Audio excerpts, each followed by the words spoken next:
What is up, guys? Welcome back to Swish Life Garage. Today, guys, I'm still working on the EG. If you guys saw my previous video, I got this thing running to a good point now and the timing was off, so I corrected that, and as well I did the valve lash on the motor. Starts up easy and it's able to drive.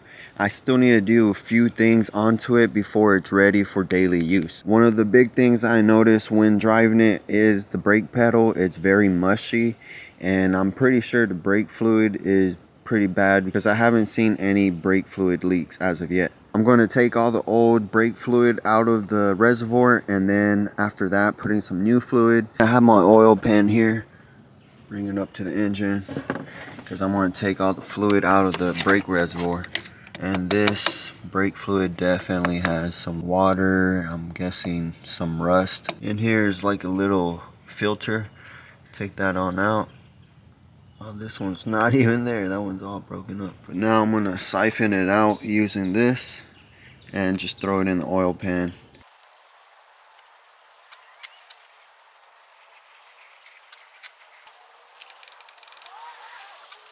But I took off the reservoir just so I could clean it up here real quick, and then I'm gonna go over to the cap. I try to unplug it, but a lot of times those connections are on there very tight and it's kind of hard to take off, so I'll just go clean it over there. I'm not gonna put the filter in there since it's basically not doing anything. Just gonna put this on and fill it up with some fresh brake fluid.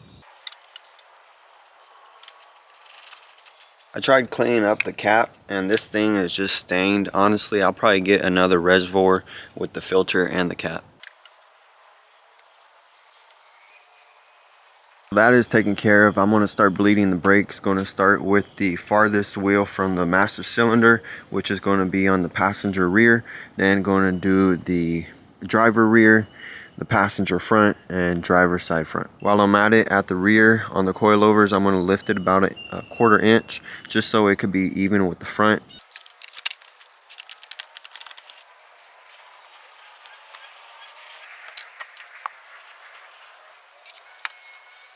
First thing I'm going to do is adjust this coilover. Gotta loosen up this locking sleeve. In previous, I set it to 1 3/4 inches. I'm going to set it to 2 inches. Alright, so right there is set at 2 inches. I'm just tighten up the locking nut. Now I'm going to bleed this brake line, and right behind here you're going to see a bleed valve. It has a rubber cap on it. Yours might not. Either way, it's right here. And the size on this bleed valve is a 8 mil. I'm going to crack it loose and hook up the vacuum pump.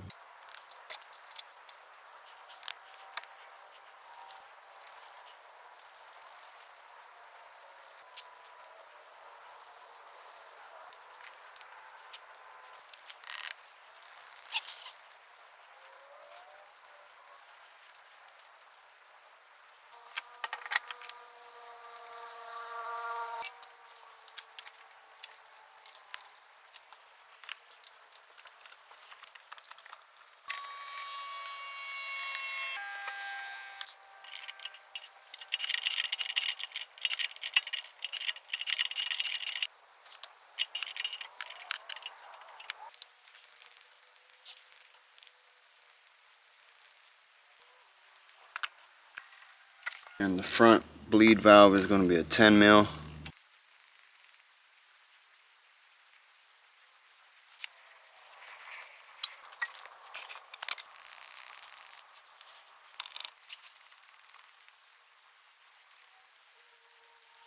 Front and rear are finished up, but while I was here, I did notice the CV joint boot is ripped, so I will be having to replace that pretty soon.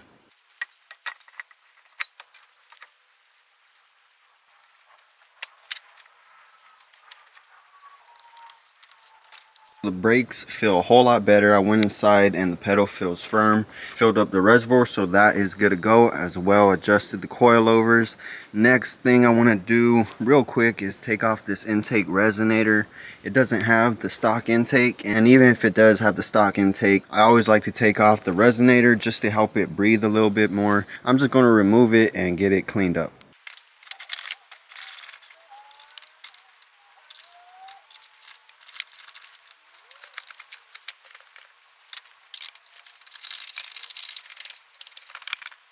There that is, out of its location. One bolt right there, another right there, and a third one right there. Of course, you do have to get like this little snorkel or whatever you want to call it. You have to get it off in order to get it out. Just looks better whenever you don't have the bumper on there. Not seeing that resonator, and as well in the engine bay, cleans it up a tad bit. Now I'm going to take off the distributor. Just take off the 3 12mm bolts that's holding it on, because I do see a lot of oil around here. I'm guessing part of it is going to be from the O-ring on the distributor. I'm going to change that out, and then after that I'm going to get the car running, let it warm on up, and I'm going to be setting the ignition timing.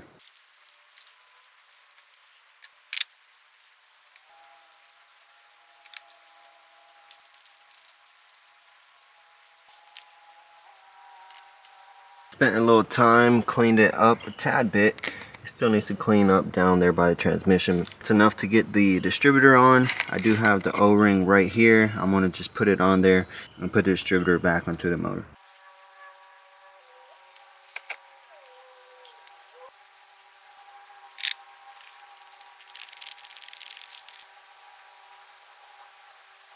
I have the distributor in here loosely bolted in.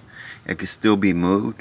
What I'm going to do is I'm going to start the car. I already have the jumper cables hooked up. I'm going to let the car run for about 10-15 minutes until it's fully warmed up. I'm doing that so I could set the ignition timing. But once it's fully warmed up, I'm coming to the passenger side here. This plug over here by the ECU, I'm going to use a jumper wire. I have a wire right here, a jumper wire from one end to the other, right back in. And that just sets the ECU, so the engine could be set for ignition timing. It's not going to have the ECU input. On the dash, going to see the check engine light come on, but that's normal. That means that the car is ready for the ignition timing. The factory ignition timing is going to be set to 16 degrees. While it's running, I'm also going to check on all the lights on the car, make sure that they're all working.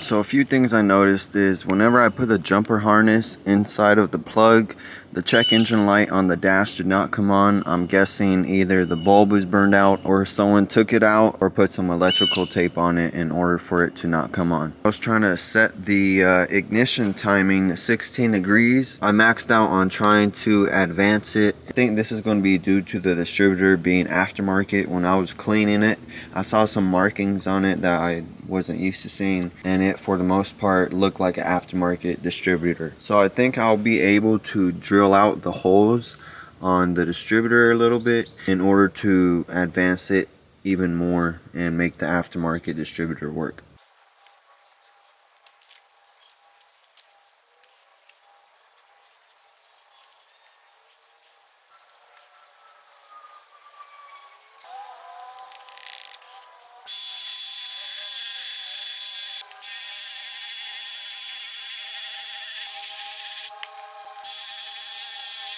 So I used the drill and the drill bit and notched it quite a bit because it definitely needs to move a lot more than it was before.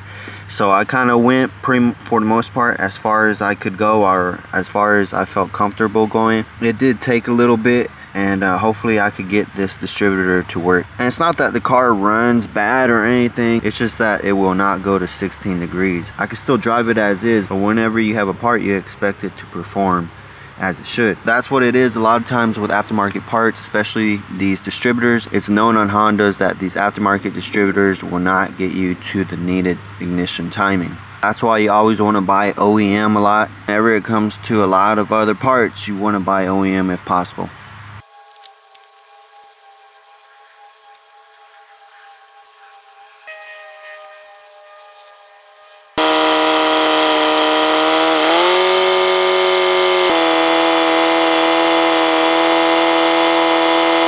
Another thing I want to take a look into on this video is the driver window. It keeps going off track. I want to take off the door panel, see what's going on, if I need to possibly replace a part or just align everything in order to make it work right. Real quick, take off this door panel. I don't think it's being held on by much, honestly.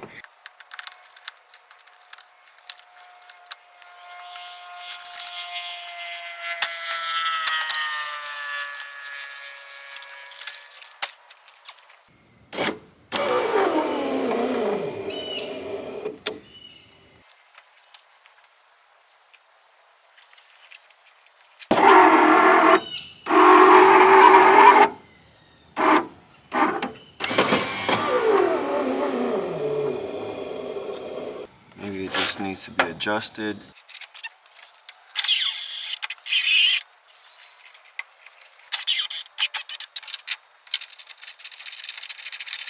What was really causing the issue was the speaker right here was being screwed into here, and as well there was no bolt here. The bracket for this window channel is spot welded in from factory, and as well usually there'll be the bolt right here in order to keep it sandwiched into the door frame and make it strong so it doesn't really flex. There was no bolt here, and as well that speaker was just kind of pushing up on that window and this window channel over here, which was really causing it to bind up. So that's why I was having an issue with the window going off track and not wanting to go down. But how you adjust it is you put the window all the way down, you loosen up the bolts, especially this one right here, and as well make sure this bolt is in, push this one all the way down and tighten it. But when the window is all the way down, this one will be pushed out, so tighten it while the window is down. Just make sure you have all the bolts. I'm still missing like two right here, one for the window regulator motor and another one here. So I got to get that one, and as well I got to get the right bolt for here. You could tell it had a bigger washer. It's just going to be like this bolt right there. I got some extra bolts that I had the proper length, and all of them are in. Got this one for the rail and this one here for the channel. All four bolts for the motor regulator. So everything's holding tight and shouldn't be having issues with this window. I'm going to check the passenger side as well. This window has all the bolts for its regulator. I checked everything, rolled the window down, made sure this bolt gets adjusted, and the bolts for the window are tightly on there. This one goes up and down. I didn't have an issue with it. I just wanted to really check it. Now this window has all its bolt. It's not going to be binding up, and the window should just go up and down easily.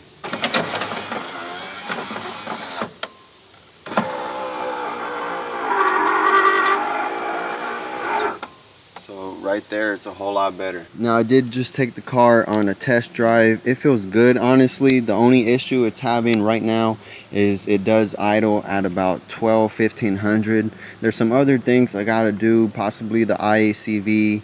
I'm thinking about putting some seafoam in the system and try to clean up some of the carbon. Possibly that might help it go down. But the other thing I need to do is flush and bleed the coolant system. Possibly one of those will help the idle go on down.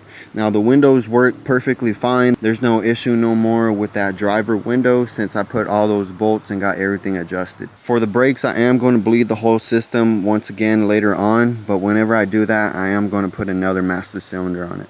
This is it for this video, guys. It is very close to becoming a daily, so probably the next video I'll just do the finishing little touches and I'll have this thing on the road. Let me know what you guys think down below in the comment section. Make sure you guys like this video and are subscribed to the channel to keep updated on the videos. Now go ahead and check out some of my other videos, guys. I'm gonna have to catch you on the next one, player.